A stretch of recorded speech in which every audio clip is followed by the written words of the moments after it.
फिर से एक बार सभी को जय मसीह की। बहुत अच्छा लग रहा है आपके बीच में फिर से एक बार परमेश्वर ने हमको इस रीति से इकट्ठा किया है। और अगर आपको याद है हम कौन सी किताब का अध्ययन कर रहे हैं? हाँ, कौन सी किताब? उत्पत्ति की किताब। ठीक है, उत्पत्ति की किताब जो बाइबल की पहली किताब है, जिसको हम इंग्लिश में जेनेसिस कहते हैं। उत्पत्ति की किताब का अध्ययन हम कर रहे हैं, है ना। तो पिछली बार जब मैं प्रचार किया था, जो कि मई की महीने में था, ठीक है, तब हम लोग उत्पत्ति के 15 अध्याय में आ पहुंचे थे, आपको पता है। और उत्पत्ति के 15 अध्याय के पहले 6 पदों को हमने देखा था। विशेष करके 6 पद में जो बात लिखी गई, ऐसा लिखा है वहां पर, उसने यहोवा पर विश्वास किया और यहोवा ने इस बात को उसके लेखे में धार्मिकता गिना। ठीक है, अब्राहम के लेखे में परमेश्वर उसके विश्वास के कारण उसको धर्मी गिना। इस बात को हमने देखा है। और विशेष करके हमारा टॉपिक क्या था पता है? परमेश्वर के साथ सही कैसे हम हो सकते हैं, how to be right with God. और मैंने एक विशेष बात को मैंने आपको समझाने की कोशिश की। धर्मी ठहराए जाने का क्या अर्थ है, जिसको हम इंग्लिश में कहते हैं जस्टिफिकेशन।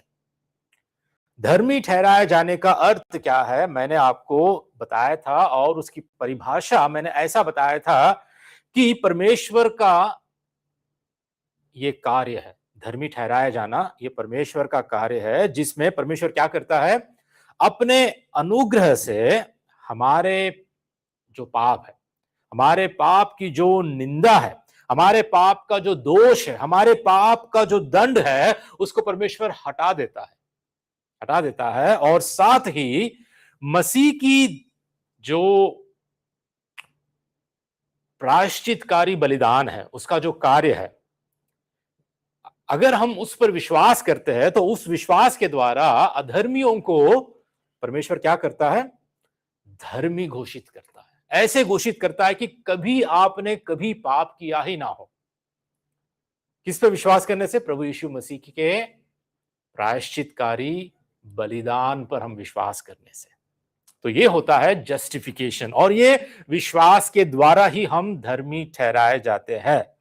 तो आशा करता हूं इस बात को, इस सिद्धांत को, जस्टिफिकेशन के इस डॉक्ट्रिन को, इस सिद्धांत को आप समझ पाए हैं। अगर अभी भी आपको कुछ शक है, संदेह है, या आपने समझ नहीं पाया है, तो जो पिछले हफ्ते मैंने प्रचार किया था, पिछले हफ्ते ने, पिछले सेशन में जब मैं यहां पर था, तो परमेश्वर के साथ सही कैसे बने, अब्राहम के जीवन से हमने जो सीखा है, यूट्यूब पर अपलोड किया गया है। ये वीडियो है, आप जाकर सुन सकते हैं, देख सकते हैं और सीख सकते हैं।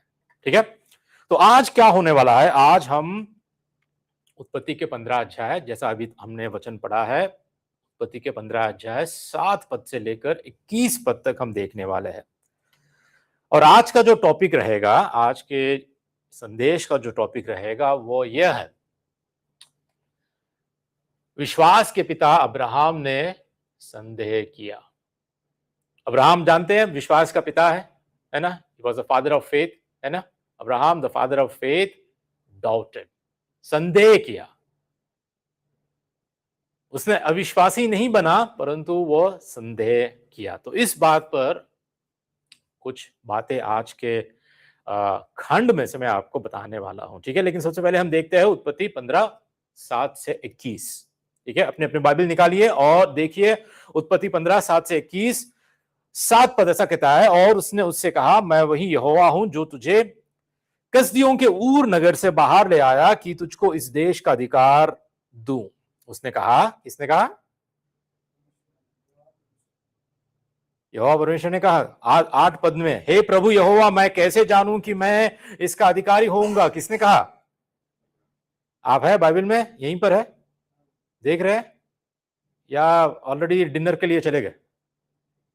हाँ, ध्यान से सुनिए। ठीक है, तो अब्राहम ने क्या कहा? हे प्रभु यहोवा, मैं कैसे जानूं कि मैं इसका अधिकारी होऊंगा? यहोवा ने उससे कहा, मेरे लिए 3 वर्ष की एक बछिया और 3 वर्ष की एक बकरी और 3 वर्ष का एक मेढ़ा और एक पिंडुक और कबूतर का एक बच्चा लेने के बाद क्या किया अब्राहम ने? और इन सभी को लेकर उसने बीच से 2 टुकड़े कर दिया और टुकड़ों को आमने सामने रखा, पर चिड़ियों ने उसने टुकड़े नहीं की। जब मांसाहारी पक्षी लोथों पर झपटे तब अब्राहम ने उन्हें उड़ा दिया।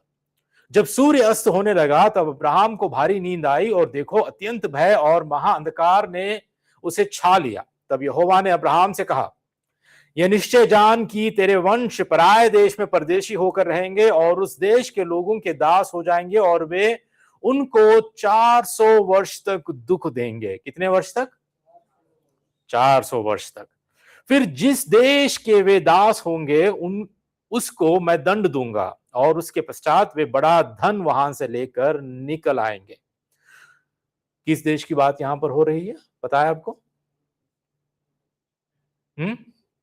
किस देश की बात यहां पर हो रही है? किस देश को ये चले जाते हैं और किस देश में ये 400 वर्ष तक वहां पर दास बनकर रहते हैं? कौन सा देश है वो? सिंह भाई? मिस्र देश, इजिप्ट, मिस्र देश को जाते हैं। इजराइल की प्रजा कहां से निकली 400 साल के बाद? कहां से? मूसा जो इजराइल की प्रजा को निकाला था, किस देश से निकाला था? मिस्र देश, है ना? ध्यान रखिए, ठीक है। पद 15, तो तू अपने पितरों में कुशल के साथ मिल जाएगा, तुझे पूरे बुढ़ापे में मिट्टी दी जाएगी, पर वे चौथी पीढ़ी में यहां फिर आएंगे, क्योंकि अब तक एमोरियों का अधर्म पूरा नहीं हुआ है। और ऐसा हुआ कि जब सूर्य अस्त हो गया और घोर अंधकार छा गया, तब एक अंगीठी जिसमें से धुआं उठता था और एक जलती हुई मशाल दिखाई दी, जो उन टुकड़ों के बीच में से होकर निकल गई। उसी दिन यहोवा ने अब्राहम के साथ यह वाचा बांधी, मिस्र के महानद से लेकर फरात नामक बड़े नद तक जितना देश है, अर्थात कीनियों, कनिजियों, कदमोनियों, हित्तियों, परिज्जियों, रफाइयों, एमोरियों, कनानियों, गिरगाशियों और यबूसियों का देश मैंने तेरे वंश को दे दिया है। आमीन, हालेलुया। आशा करता हूं कि आज का ये खंड आपको समझ में आया है, लेकिन यहाँ पे कुछ समझने वाली बातें भी आपको हो सकती है कि अभी तक ठीक से समझ में ना आए। विशेष करके जो जानवरों को दो टुकड़ों में काटकर आमने सामने रखकर और बीच में से एक मशाल, जलती हुई एक मशाल बीच में से, जैसा आप देख रहे हो यहाँ पर, ये क्या हो रहा है? ऐसी बातें आपको हो सकता है कि ये पहली बार आप सुन रहे हैं, यहाँ पर क्या हो रहा है आखिर? मैं आगे चल के आपको बताने वाला हूं, लेकिन सबसे पहले हम देखेंगे कि देखिए, जो बात अब्राहम के विषय में परमेश्वर ने घोषणा की 6 पद में कि वो धर्मी है ना, उसको परमेश्वर ने धर्मी ठहराया है उसके विश्वास के आधार पर। उसके बाद पद 7 में हम क्या पाते हैं? यहां पर पद 7 में ऐसा परमेश्वर कहता है, और उसने उससे कहा, मैं वही यहोवा हूं, मैं वही यहोवा हूं जो तुझे कसदियों के ऊर नगर से बाहर ले आया कि तुझको इस देश का अधिकार दूं। अब ध्यान से यहां पे देखिए कि परमेश्वर अपने बारे में कुछ कह रहा है। अपने बारे में अब्राहम को स्मरण दिला रहा है। क्या कहता है परमेश्वर? मैं वही यहोवा हूं, मैं वही यहोवा हूं। अब्राहम को भी स्मरण दिलाता है परमेश्वर, देख अब्राहम, मैं बदला नहीं हूं, मैं वही यहोवा हूं, मैं परिवर्तित नहीं हुआ हूं। मेरा जो वादा है, मेरी जो प्रतिज्ञा है, वो कभी बदलती नहीं है। अभी भी वही परमेश्वर हूं जिसने तुझे उस नगर से छुटकारा दिया, उस नगर से तुझे बुलाया है। मैं वही परमेश्वर हूं, मैं अपने वचन के प्रति विश्वास योग्य हूं। जो परमेश्वर अब्राहम को उस नगर से निकाला, वही परमेश्वर कह रहा है कि मैं वही परमेश्वर हूं, मैं अब तुझे आगे भी चलाने वाला हूं, मैं बदला नहीं हूं। देखिए, आज भी परमेश्वर हमसे भी यही बातें कहता है। आज भी परमेश्वर कहता है, मैं वही यहोवा हूं। आज भी परमेश्वर हमसे कहता है, सुन मेरे बेटे, सुन मेरी बेटी, जिस अंधकार से तुझे मैं ज्योति में चलाया हूं, जिस पाप के दलदल से मैं तुझे निकाला हूं। जो मृत्यु के रास्ते पे, नरक के रास्ते पे जो तू चल रहा था, मैं वहां से तुझे निकाल कर अनंत जीवन के रास्ते पे मैंने तुझको चलाया हूं। पाप के बंधनों से तुझे आजाद करके आज तुझे मैं स्वतंत्र किया हूं। शाप से, अंधकार से एक आशीष की प्रजा होने, मेरी प्रजा होने मैं तुझे निकाला हूं। शैतान के हाथों से, शैतान के चुंगल से तुझे छुटकारा देकर आज मैं तुझे अपने परिवार में अपना परिवार का सदस्य, अपना बेटा बेटी बनाया हूं। मैं वही परमेश्वर हूं। आमीन। हम में से शायद हर एक से परमेश्वर आज कह रहा है, तुझे जो सिंगापुर लाया हूं, मैं वही परमेश्वर हूं। आमीन। हम परमेश्वर की इच्छा के बिना, परमेश्वर की योजना के बिना हम आज यहां पर उपस्थित नहीं हैं। परमेश्वर, हमारा परमेश्वर आज हमको स्मरण दिलाता है। क्या कहता है? मैं वही परमेश्वर हूं। देखिए, ये बात हर दिन हम हर एक को सुनना चाहिए, हर एक को स्मरण करना चाहिए। परमेश्वर की उस आवाज को हमें सुनना चाहिए जो हमेशा कहता है, विष्णु सुन, मैं वही परमेश्वर हूं। सिंह सुन, मैं वही परमेश्वर हूं। संदेश, धर्मेंद्र सुनो, मैं वही परमेश्वर हूं। मैं बदला नहीं हूं, मैं बदला नहीं हूं, मैं कभी बदलता नहीं हूं। मैं वही परमेश्वर हूं। चाहे तुम जितने भी दुख दर्द से गुजरे हो, चाहे जितने भी कठिन समस्याओं से आज तुम गुजर रहे हो, सुनो, ध्यान दो, कार्तिक, मैं वही परमेश्वर हूं। मैं वही परमेश्वर हूं। मैं बदला नहीं हूं। मेरी प्रतिज्ञाएं बदली नहीं है। तुम आज मुझ में बल पा सकते हो, आज मेरे साथ तुम चल सकते हो, आज मेरे साथ तुम, मेरे पास तुम वापस भी आ सकते हो। मैं बदला नहीं हूं। मैं, मेरा मेरा प्रेम बदला नहीं है। तुम्हारे प्रति मेरा प्रेम वैसा ही है। अगर तुम रुक रुक गए हो या गिर गए हो या पीछे मुड़ रहे हो, तो आज परमेश्वर यही कहता है, मैं वही परमेश्वर हूं जिसने तुझे बचाया है, जिसने तेरा उद्धार किया है। मैं वही परमेश्वर हूं।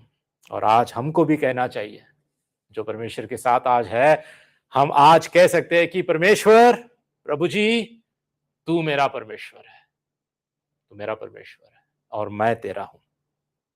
देखिए, यहां पर अब्राहम की, अगर आप आज उस वक्त की दशा, अब्राहम की उस वक्त की परिस्थिति पर अगर आप ध्यान दें, जब परमेश्वर ये सारी बातें अब्राहम से कह रहा था, पता है 10 साल बीत गए थे। जिस कंडीशन में अब अब्राहम है, जिस दशा में अब्राहम है, इन इन उत्पत्ति के 15 अध्याय में, ठीक है, अब्राहम की दशा कैसी थी अगर आप सोचोगे। परमेश्वर ने उसको वादा किया है ना, क्या वादा किया?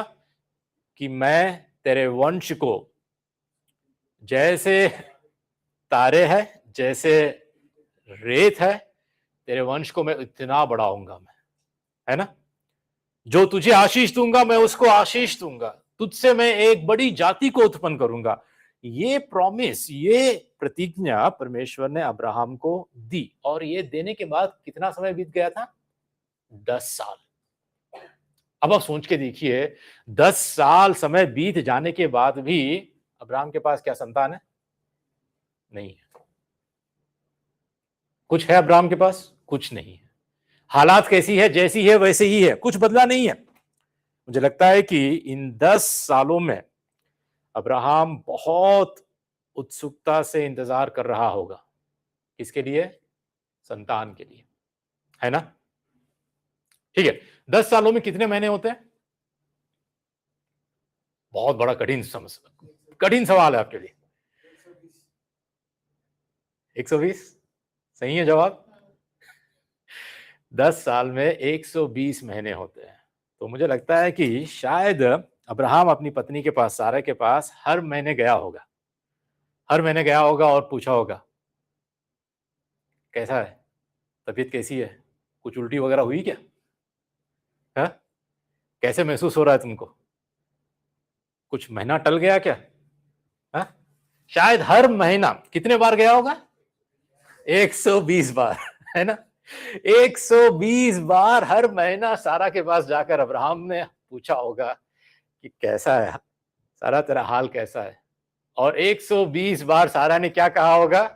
अब्राहम कुछ नहीं है, सब जैसा है वैसा ही है, मैं गर्भवती नहीं हूं। और कुछ समय बाद आप कल्पना कर सकते हैं कि अब्राहम कुछ हद तक निराश हो गया होगा, है ना? है ना? किसी के भी जीवन में ऐसा हो सकता है। 10 साल तक उसने इंतजार किया। तो आज हम एक बहुत ही अनोखे दृष्टिकोण को देख रहे हैं यहां पर जो हुआ है कि विश्वास के पिता अब्राहम ने संदेह किया। हम देखते हैं पद 7 और 8 में परमेश्वर ने अब्राहम से कहा, मैं वही यहोवा हूं जो तुझे कसदियों के ऊर नगर से बाहर ले आया कि तुझको इस देश का अधिकार दूं। उसने कहा, हे प्रभु यहोवा, मैं कैसे जानूं कि मैं इसका अधिकारी होऊंगा? है ना? कैसे जानूं मैं? यहां पर देख सकते हैं कि इसलिए मैंने उपदेश का आज के इस संदेश का शीर्षक मैंने ये रखा कि विश्वास के पिता अब्राहम ने संदेह किया। वो पूछ रहा है कि हे प्रभु यहोवा, मैं कैसे जानूं? मैं कैसे जानूं कि मैं इसका अधिकारी होऊंगा? क्योंकि हम में से आज कुछ लोग कठिनाइयों से गुजर रहे होंगे। अब्राहम ने संदेह किया, लेकिन आज प्रश्न यह है कि क्या आप भी परमेश्वर पर संदेह कर रहे हैं? क्या आपको भी परमेश्वर की प्रतिज्ञा, परमेश्वर की बातें, वचन में जो है उस पर संदेह हो रहा है? हो सकता है कि आज कठिनाइयों के बीच में परमेश्वर, इतने साल बीत रहे, इतना समय बीत रहा है, लेकिन अभी भी मेरी प्रार्थना तो नहीं सुन रहा है। हमें से कुछ जीवन में मुश्किलों से जूझ रहे होंगे और जब बहुत समय बीत जाता है ना, तो हो सकता है कि आप संदेह करने लगते हैं। आप अपने आप से प्रश्न ये पूछ सकते हैं कि क्या परमेश्वर सचमुच मेरे लिए है? क्या सचमुच परमेश्वर मेरे साथ है? क्या यह सच है कि परमेश्वर ने मुझसे भलाई का वादा किया है? क्या मेरी भलाई परमेश्वर करेगा? क्या मैं सचमुच पवित्र शास्त्र के सभी अद्भुत वादों का लाभ उठाऊंगा? कितने हद तक ये सच है? जबकि मैं इस समय इतनी पीड़ा और इतने दुख से गुजर रहा हूं, तो क्या परमेश्वर का हर वादा मेरे लिए सच्चा है कि नहीं? ऐसे संदेह आपके मन में आ सकते हैं। हो सकता है कि संदेह आपके जीवन में, आपके मन में अभी भी आ रहे हो, है ना? देखिए, एक बात हमको समझना जरूरी है। संदेह, doubting is different from unbelief. संदेह और अविश्वास में बड़ा अंतर है। संदेह में, अविश्वास में बड़ा अंतर है। आप ये बात आपको समझना जरूरी है। जब अब्राहम ने पूछा परमेश्वर से कि मैं कैसे जानूं कि मैं इस देश का अधिकारी होने वाला हूं, हम ये नहीं पढ़ते कि परमेश्वर ने अब्राहम को डांटा या फटकारा। क्या आप देख रहे हैं कि परमेश्वर ने कहा, अब्राहम, तुम मुझ पर सवाल कैसे कर सकते हो? ये सवाल तुम कैसे कर सकते हो? क्या तुम्हें इतना भी भरोसा नहीं है, इतना भी विश्वास नहीं है? परमेश्वर ने उसको ना तो डांटा और ना तो फटकारा। क्यों? क्योंकि अब्राहम ने संदेह किया, अविश्वास नहीं किया। ये संदेह था, सच्चा संदेह, ईमानदार सवाल जिनसे अब्राहम जूझ रहा था। वह अविश्वास से नहीं जूझ रहा था। आप कह सकते हैं कि भैया क्या अंतर है? ठीक है, मेरा मानना है कि अविश्वास परमेश्वर के प्रति, सुनिए, ध्यान से सुनिए, अविश्वास क्या होता है? अविश्वास परमेश्वर के प्रति एक जिद्दी, विद्रोही रवैया है। एक ऐसा हमारा एटीट्यूड है जहां पर हम जिद्दी बन जाते हैं, हम कठोर बन जाते हैं और हम कहते हैं कि नहीं, कुछ भी कहे, कुछ भी करे, मैं विश्वास नहीं करूंगा, मैं विश्वास नहीं करना चाहता। इसको हम अविश्वास कहते हैं, संदेह नहीं। संदेह क्या है? संदेह क्या है?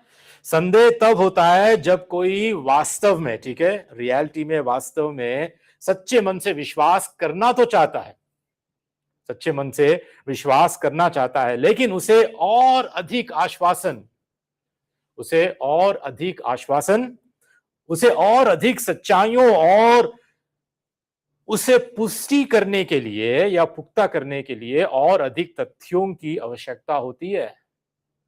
समझ रहे हैं? और अधिक आवश्यकता हो सकती है। देखिए, हम कभी कभी ना परमेश्वर से हम मांगते हैं कि प्रभु जी मुझे कंफर्म करो, आपने ये बात कही, या आपने ये बात, आपने वचन से आपने मुझे ये बात पहुंचाई, तो क्या प्लीज आप कंफर्म कर सकते हो?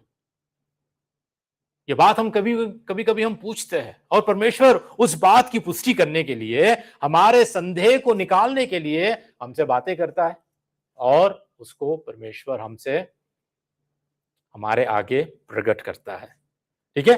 तो मुझे लगता है कि अब्राहम अविश्वास से नहीं जूझ रहा था, वो विद्रोह में जिद्दी नहीं था, बल्कि वह संदेह से जूझ रहा था। वो संदेह से जूझ रहा था। वो विश्वास करना चाहता था, लेकिन उसे मदद की जरूरत थी। इसलिए उसने परमेश्वर से पूछा, हे प्रभु यहोवा, मैं कैसे जानूं कि मैं इस देश का अधिकारी होऊंगा? लेकिन पता है परमेश्वर ने क्या कहा? परमेश्वर ने कुछ नहीं कहा, परमेश्वर ने कुछ किया। ठीक है, जब अब्राहम ने संदेह किया, तो परमेश्वर ने अपनी वाचा के लिए कुछ किया। और इसीलिए हम देखते हैं पद 9 और 10 और 17 में हम देखते हैं, यहोवा ने उससे कहा, मेरे लिए 3 वर्ष की एक बछिया और 3 वर्ष की एक बकरी और 3 वर्ष का एक मेढ़ा और एक पिंडुक और कबूतर का एक नया बच्चा ले। और इन सभी को लेकर उसने बीच से 2 टुकड़े कर दिया और टुकड़ों को आमने सामने रखा, पर चिड़ियों के उसने टुकड़े नहीं किया। 17 पद ऐसा कहता है, और ऐसा हुआ कि जब सूर्य अस्त हो गया और घोर अंधकार छा गया, तब एक अंगीठी जिसमें से धुआं उठता था और एक जलती हुई मशाल दिखाई दी, जो उन टुकड़ों के बीच में से होकर निकल गई। आप सोच रहे हैं कि भैया ये क्या हो रहा है,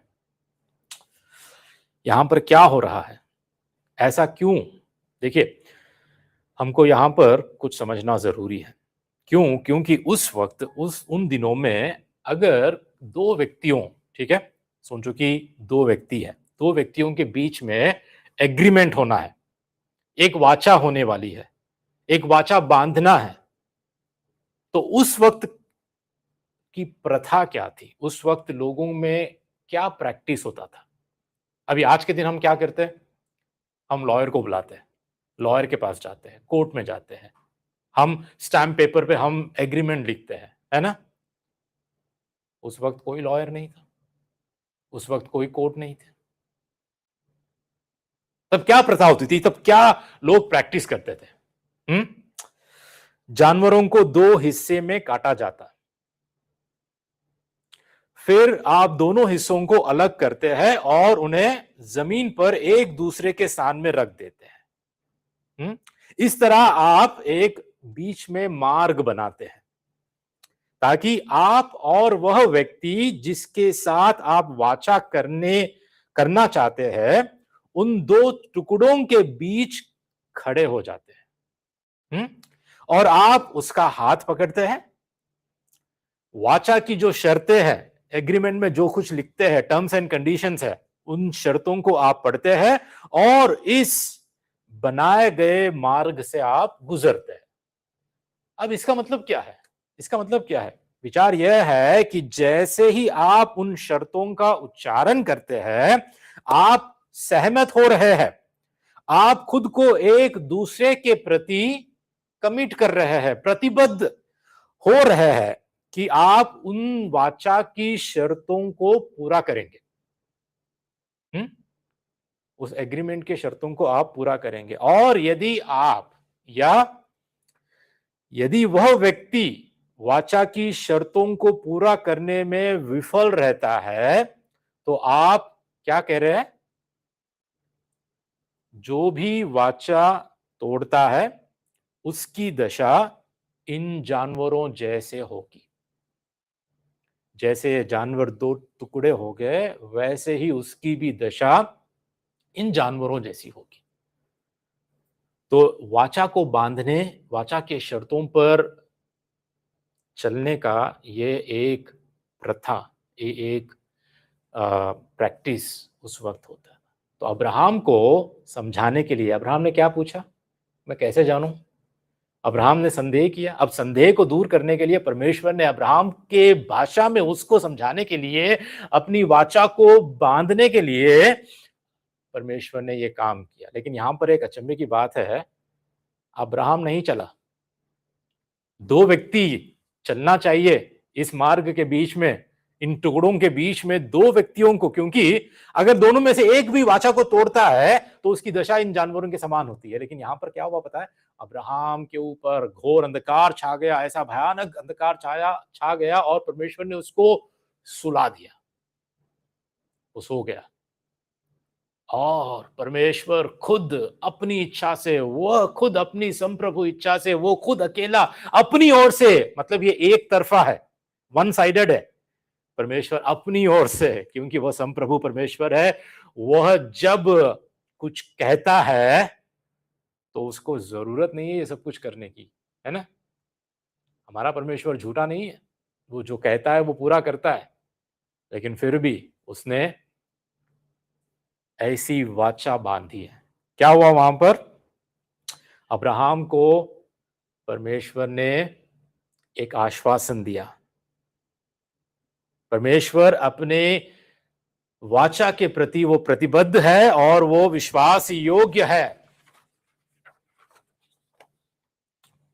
परमेश्वर अपनी वाचा को पूरा करता है। और पता है, हजारों साल बीत गए, हजारों साल बीत गए हैं, आज भी जो वाचा परमेश्वर ने अब्राहम से बांधी इजराइल के प्रति, वो आज भी लागू हो रही है, आज भी पूरी हो रही है। परमेश्वर ने अपनी प्रजा को कभी छोड़ा नहीं, बल्कि इजराइल को मिटाने के लिए कई लोग, आज तक इतिहास में हम देखते हैं कि इजराइल की सारी जाति को मिटाने के लिए कई कोशिशें की गई है।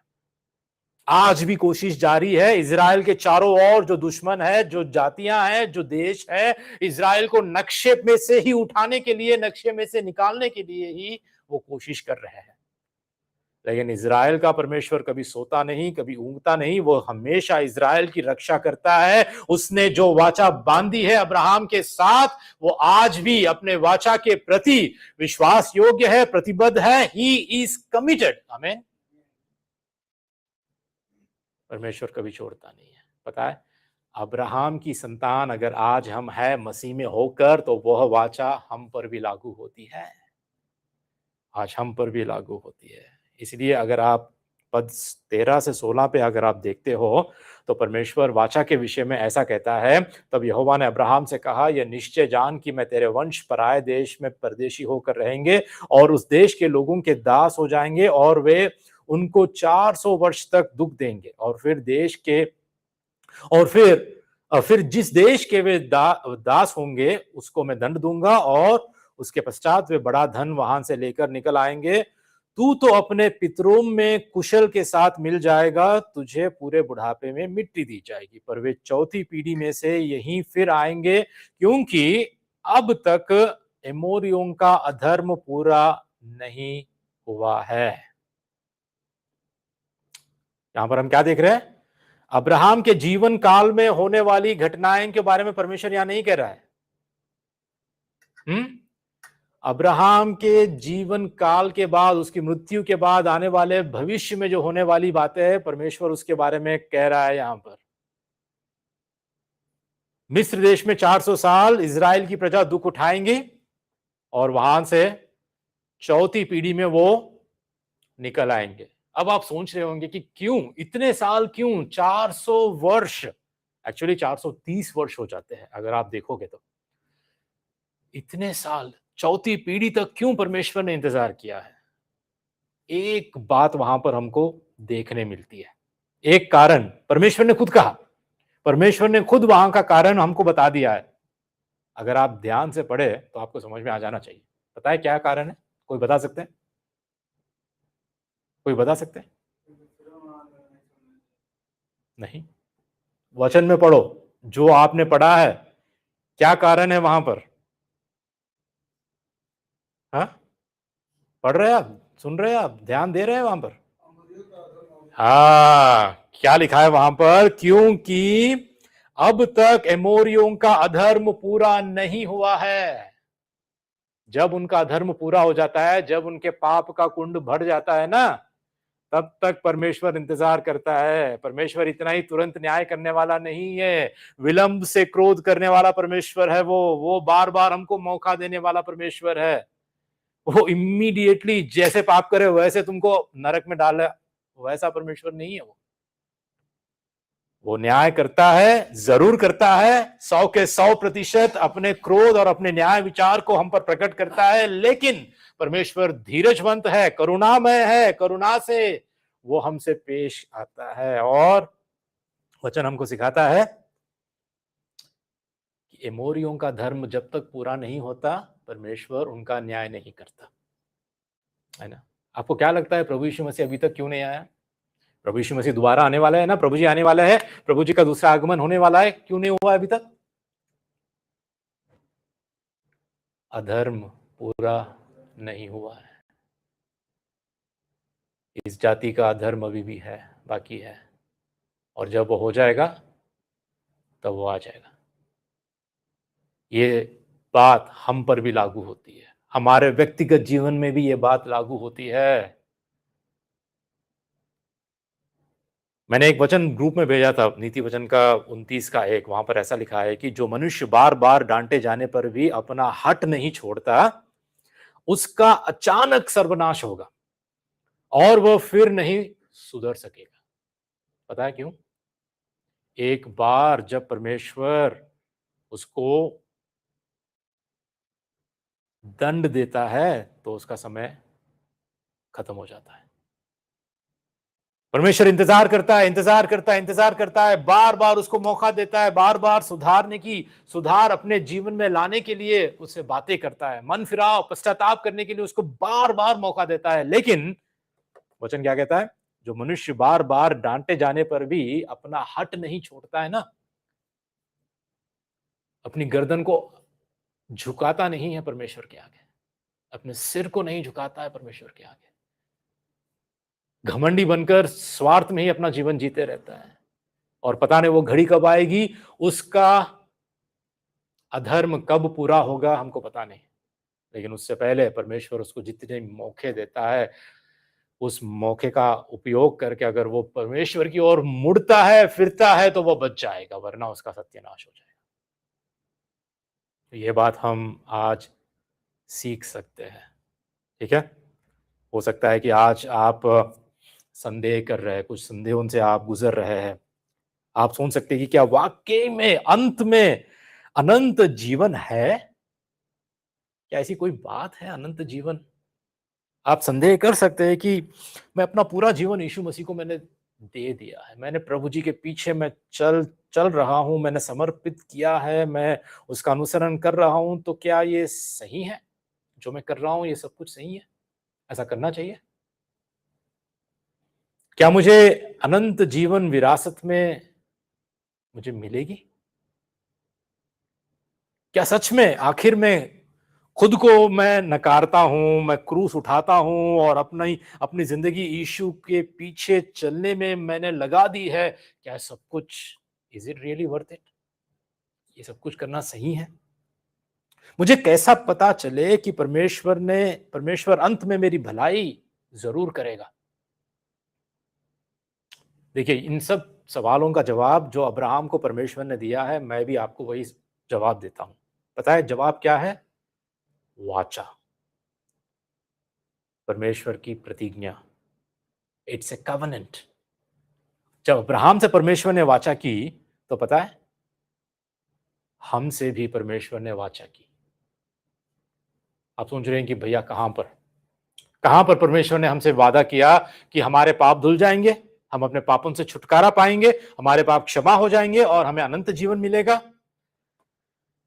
अगर आप देखते हैं परमेश्वर ने हमसे कब वाचा की, परमेश्वर ने कब कहा कि हमारे पाप क्षमा कर दिए जाएंगे और हम परमेश्वर के हो जाएंगे और परमेश्वर हमारा हो जाएगा?